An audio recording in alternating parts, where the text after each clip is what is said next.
Hi everyone, welcome to our monthly Torah study. I miss you all and I'm sorry that we can't meet in person right now, especially because we're starting to prepare for our next big holiday in the Jewish calendar. That's Passover. So we can already start to see some of the signs of spring, this season of rebirth and new beginnings, which is what Passover celebrates. So maybe just take a moment right now to look out the windows and notice if you can see any signs of spring.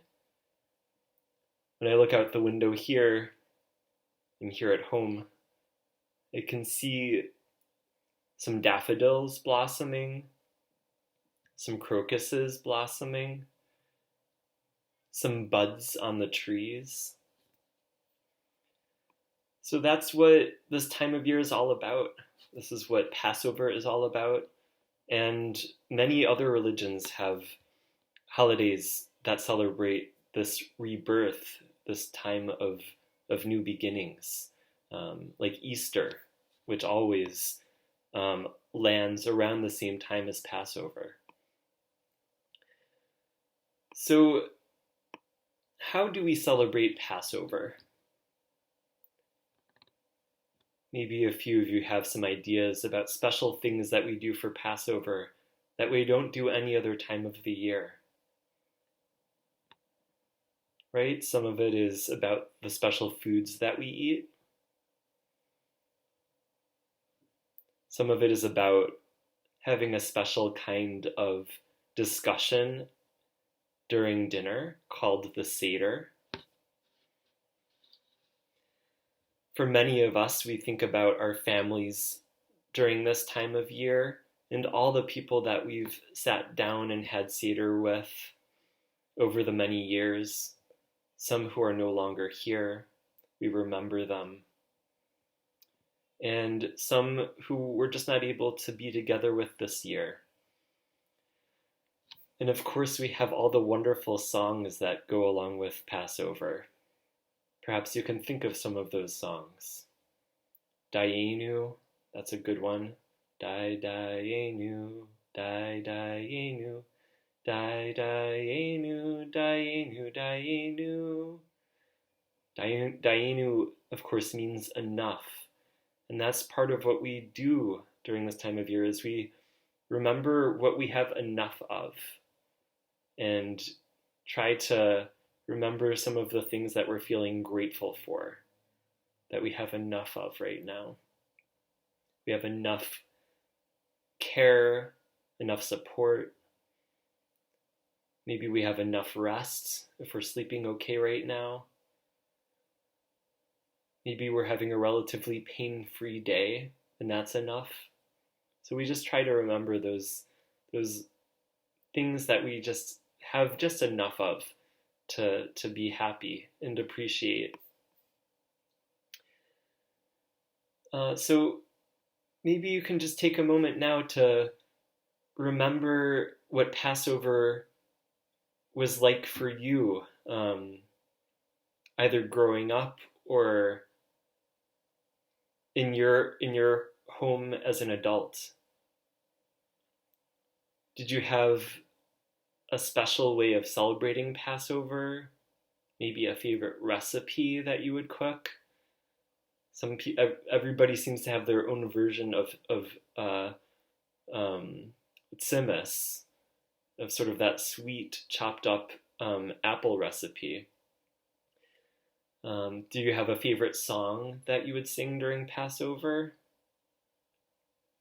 Maybe a favorite family tradition? What would you give the kids when they would find the afikomen?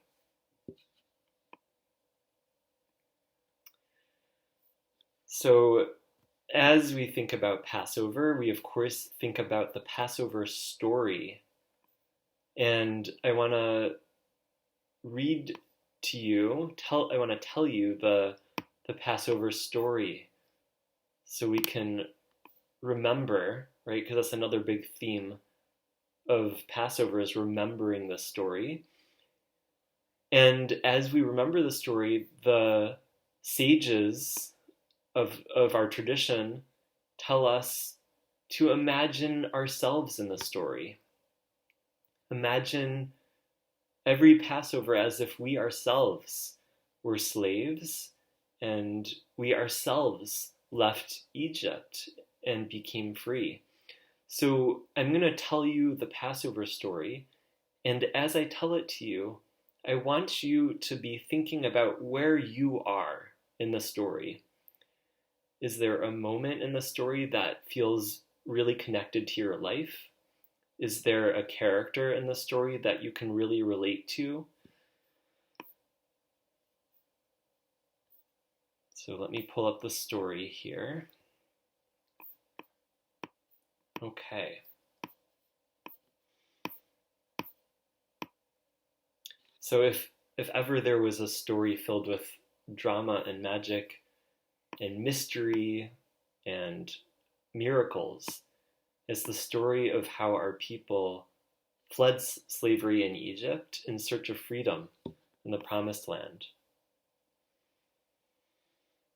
Passover is our festival of freedom, when we remember the plight of our enslaved Israelite ancestors and their escape from Egypt. On the first and sometimes the second night of Passover, we gather together for the Seder.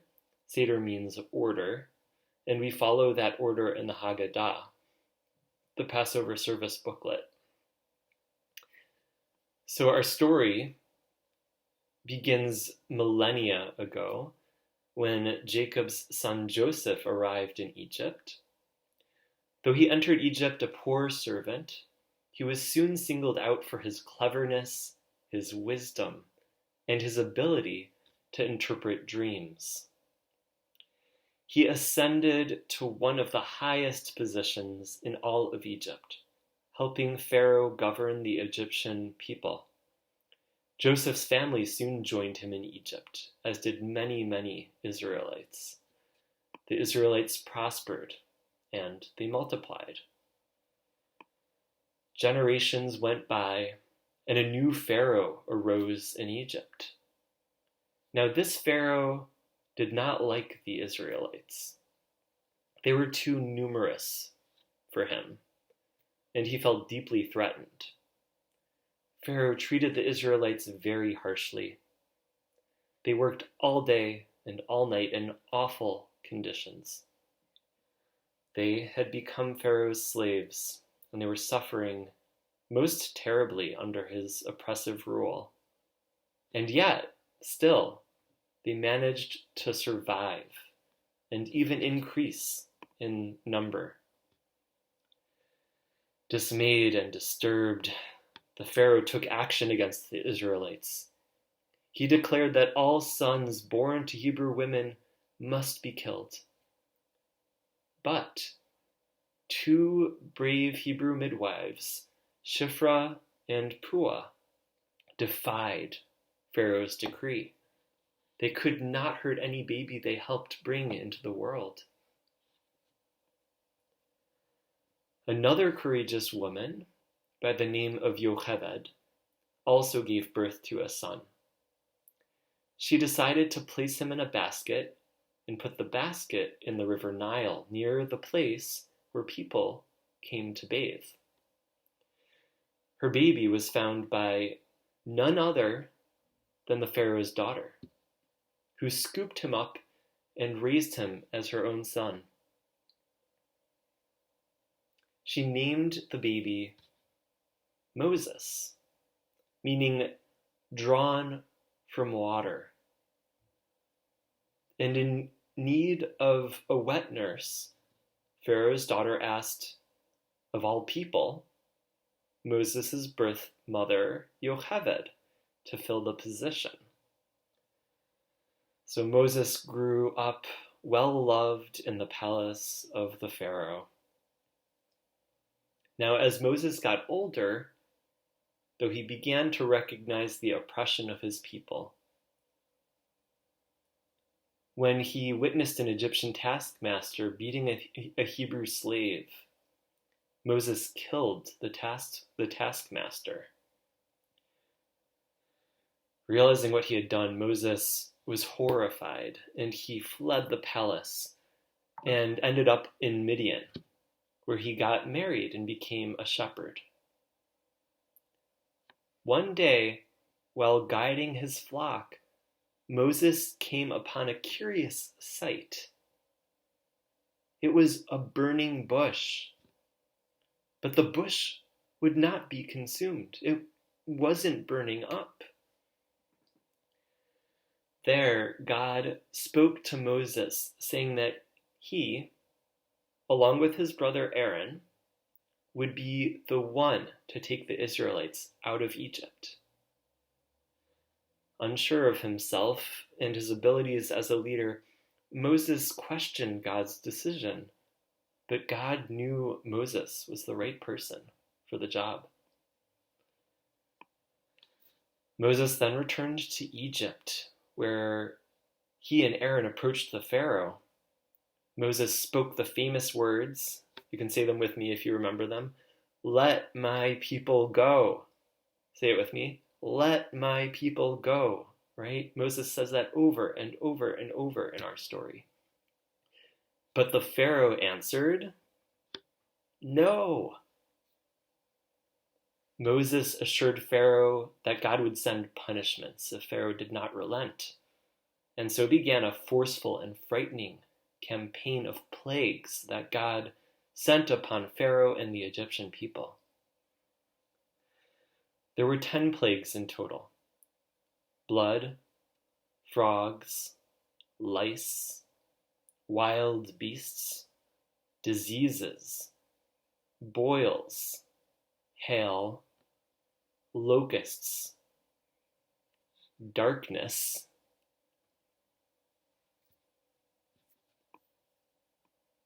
and most severe of all, the death of every Egyptian firstborn son. In order to protect the Israelite children from the angel of death, the Israelites marked their doors with lamb's blood so that their houses would be passed over.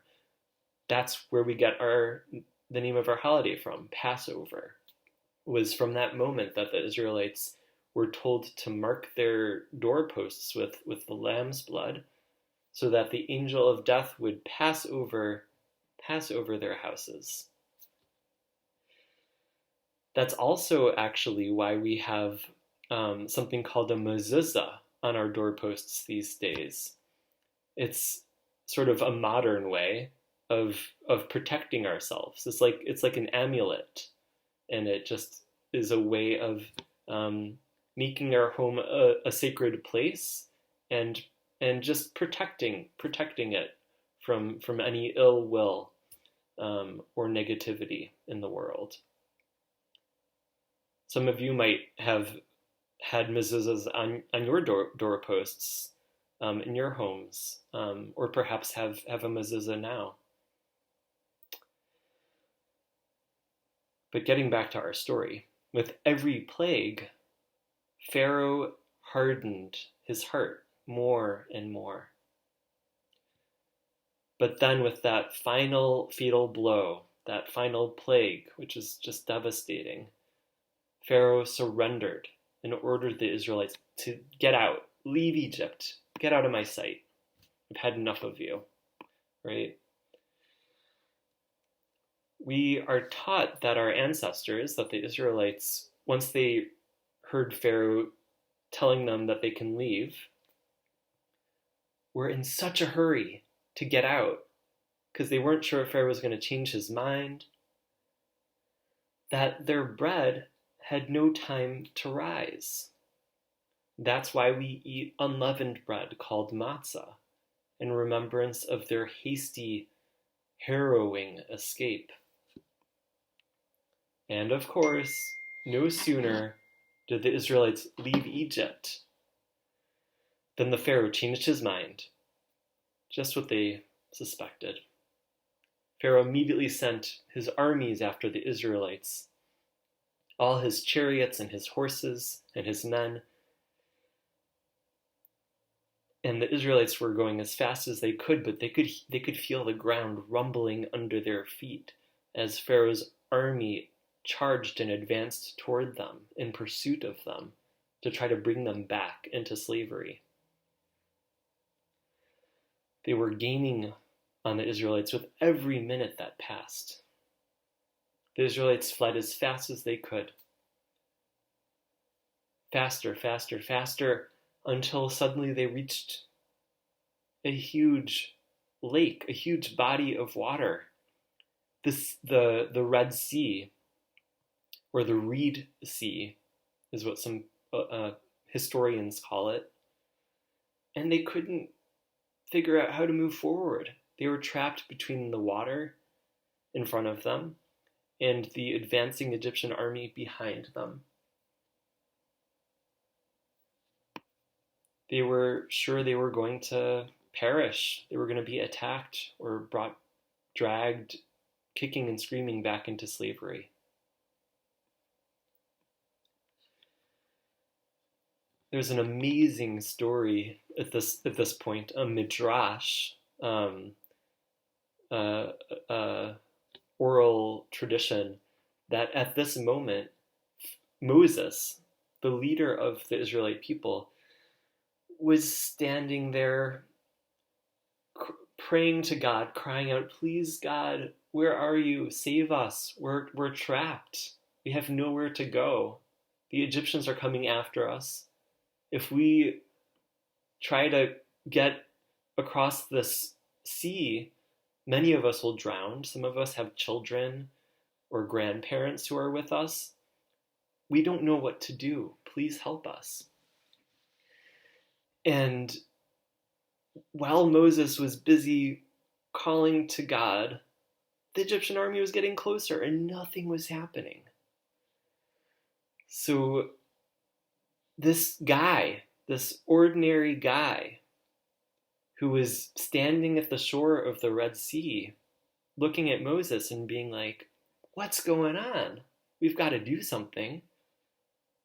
God isn't responding to Moses' prayers right now. I'm just going to get going." So this guy, Nachshon, steps into the water. And he wades into the Red Sea till it's up to his knees.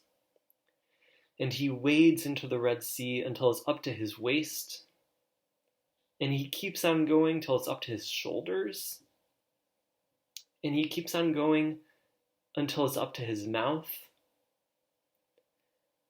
And God notices Nachshon. God sees someone who's taking action to save his people.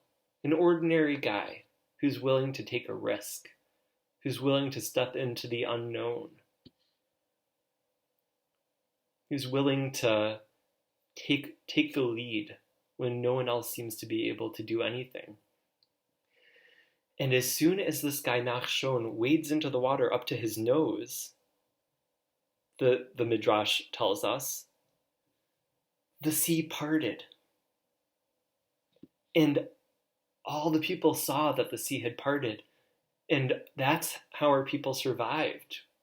That's the moment that we were able to cross the Red Sea with the water on either side of us, make it to the other side.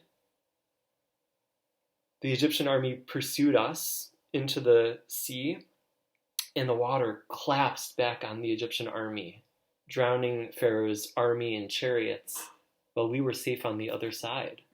It's just a really remarkable story about an ordinary person changing the course of history there. And this began our ancestors' epic journey to the promised land. There's another really beautiful midrash, a beautiful story about what happened at this point. So all our people made it to the other side of the Red Sea, of the Reed Sea, and looked behind them and saw that Pharaoh's army had been drowned in the waters as they closed over them. And of course, our people were so happy. They celebrated. Miriam had her timbrel, and people were dancing and singing. But God said to our people, hold on a moment here, right? I'm very happy that you're safe. I care deeply about you. I love you.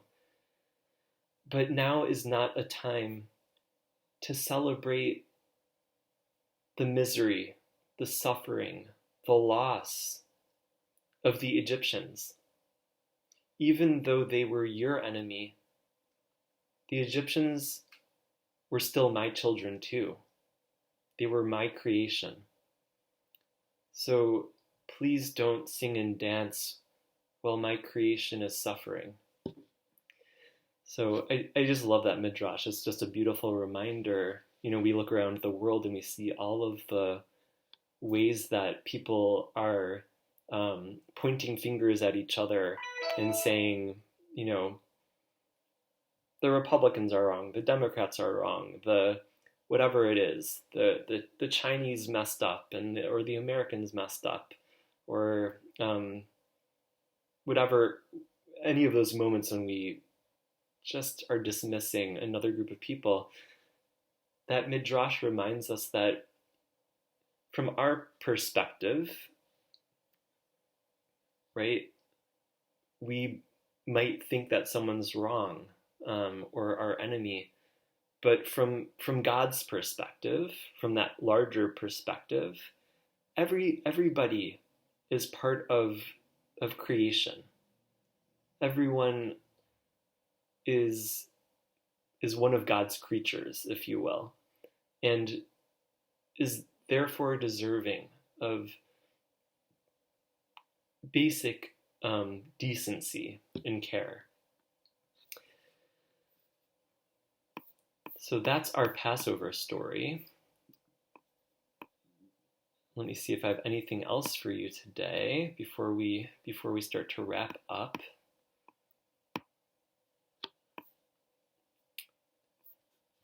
One second here.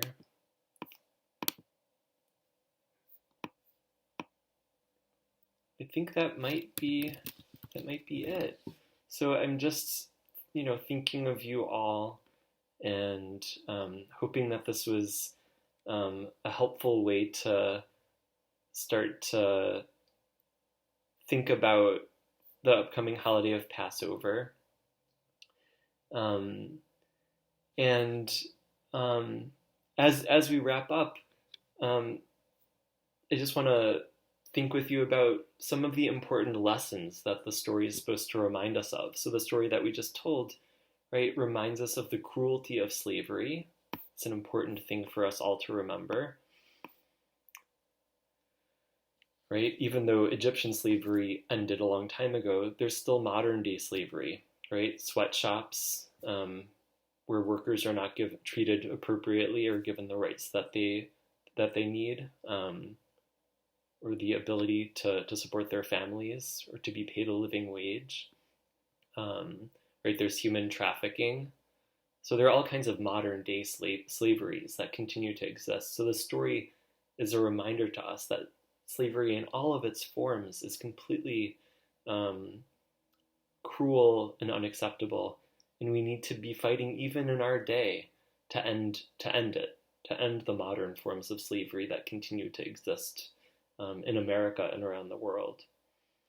The story also reminds us of God's wondrous power in redeeming an enslaved people, right? Even when our people were powerless, even when we ourselves in our own lives feel helpless, there is a greater power. There's a higher power that we can rely on, that we can trust, that can lift us out of our struggles if we let it. There's also in the story a reminder about what a powerful gift freedom is. Right? Inner freedom, outer freedom. Freedom to live our lives, to pursue what gives us a sense of purpose, what gives us a sense of pleasure, to find those moments of connection in our lives. And as I said when I was about to start the story, the Passover holiday tells us that we need to tell the story as if we ourselves were slaves and are being freed. So as we close this Torah study today, just reflect back on the story as you get a chance to, and just think about what are the most important parts of the story to you? What's the most important part of the story to you? So just take a moment to think about that. What's the most important part of the Passover story to you?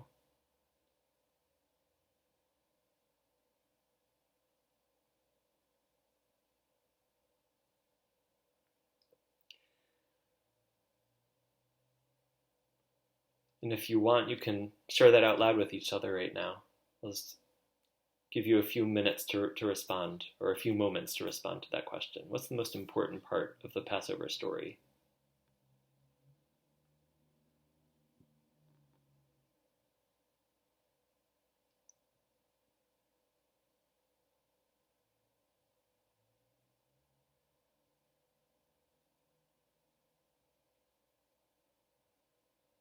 And then my next question is, where are you in the story? Is there a character that you especially connect with, or a moment in the story that you can imagine very clearly?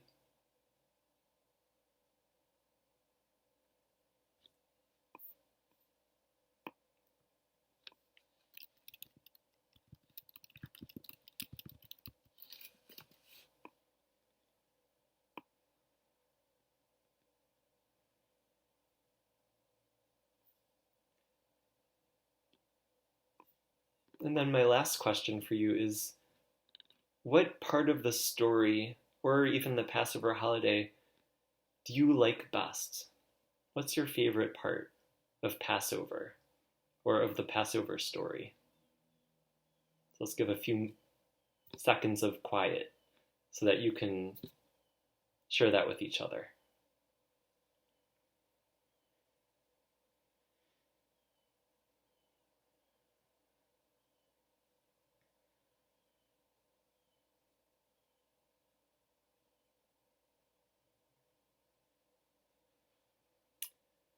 Well, that was our Torah study for today.